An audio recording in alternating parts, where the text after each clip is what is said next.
వాళ్ళకి సంబంధించిన క్వార్టర్స్ అవన్నీ కూడా అమరావతిలో కన్స్ట్రక్ట్ అవుతాయి. అది ఒకటి. తర్వాత మాకున్నటువంటి నరేగా నిధులు కానీ హౌసింగ్ స్కీమ్ కింద ఇప్పుడు ఎట్ ప్రజెంట్ వరకు రిలీజ్ అయిన 2 to 3 lakhs ఎన్నో రిలీజ్ మనకు ఆప్షన్ ఉంది ఆంధ్రప్రదేశ్లో. దాని 10 లక్షల ఇల్లు వచ్చే విధంగా ఎలా చేయాలనేది కూడా చూస్తూ ఉన్నాం. రోడ్లు ప్రతి దాంట్లో కూడా సాధ్యమైనంత వరకు ఆంధ్ర రాష్ట్రానికి ఎక్స్ట్రా ఏ విధంగా తీసుకురావాలనే పనిలోనే ఉంటాం. పోస్టల్ కి సంబంధించి సార్ ఆల్రెడీ పాస్పోర్ట్ దగ్గర నుంచి కూడా ఎగ్జిస్టింగ్ ఏదైతే స్టాఫ్ ఉందో దాన్ని సమర్థవంతంగా వాడుకుంటుంది postal department. So what is your plan of action? ఇంకేమైనా యాడ్ ఆన్స్ ఏమైనా ప్లాన్ చేశారా? డెఫినెట్ అంటే ఇందులో 2-3 ఉన్నాయి. మీరు చెప్పింది ఒకటి, పోస్టల్ డిపార్ట్మెంట్ చాలా లాసెస్ లో ఉంది.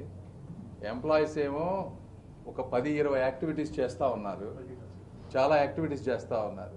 ఇవి చాలా వాటిలో సోషల్ సర్వీస్ బేసిస్ మీద గవర్నమెంట్ మ్యాండేటెడ్, కొన్ని ఇన్కమ్ జనరేట్ అయ్యేవి,